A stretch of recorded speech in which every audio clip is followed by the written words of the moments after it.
राजा विक्रमादित्य एक दिन शिकार के लिए जंगल में गए थे। अचानक उन्होंने कुछ अजीब सी आवाज सुनी। वह आवाज किसी के रोने की थी और वह बहुत ही दर्द भरी लग रही थी। राजा विक्रमादित्य ने अपनी कदमों को धीमा किया और उस आवाज के पीछे बढ़े। वह धीरे धीरे उस आवाज की ओर बढ़े और देखा एक लड़की जमीन पर बैठी थी और जोर जोर से रो रही थी। उसकी आंखों में बहुत गम और दर्द था। राजा उसके पास गए और बोले, तुम कौन हो, क्यों रो रही हो? राजा के सामने जब लड़की का चेहरा आया तो वह एकदम चौंक गए। उसकी सुंदरता ऐसी थी कि जैसे वह स्वर्ग की अप्सरा हो। उसकी त्वचा बर्फ की तरह सफेद, आंखें बड़ी और गहरी और उसके चेहरे पर एक दिव्य आभा थी। राजा विक्रमादित्य उसकी सुंदरता से पूरी तरह से मोहित हो गए। लड़की ने अपनी आंखों से आंसू पोंछते हुए कहा, महाराज मुझे बचाइए, मेरी जिंदगी खतरे में है। राजा ने कहा, तुम घबराओ मत, मुझे बताओ क्या हुआ। लड़की ने कांपते हुए बताया, महाराज एक तांत्रिक मेरे गांव में आया था। उसने मेरी सुंदरता देखी और मुझे अपने पास रखने का प्रस्ताव दिया। जब मैंने मना किया तो उसने मेरे पति को तंत्र विद्या से मार डाला।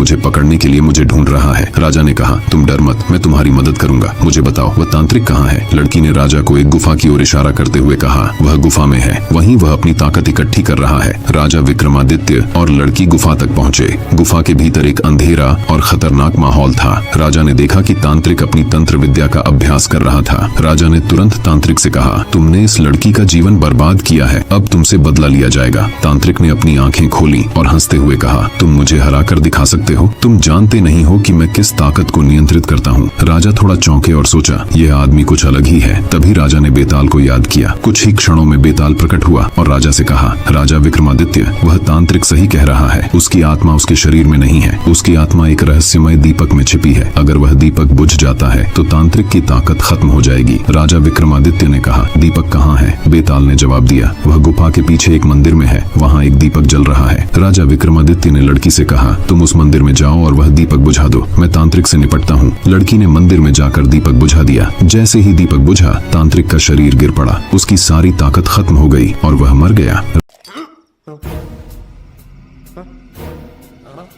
राजा ने लड़की को देखा और कहा, तुम्हारी बहादुरी की वजह से ही आज तांत्रिक को हराया जा सका। राजा ने लड़की को महल में चलने का प्रस्ताव दिया। लड़की ने स्वीकार किया और कुछ समय बाद राजा ने कहा, मैं पहले दिन से ही तुम्हारी सुंदरता से मोहित था। लड़की मुस्कुराते हुए बोली, मैं भी आपको पसंद करती हूँ महाराज। इसके बाद दोनों एक साथ सुखी जीवन जीने लगे।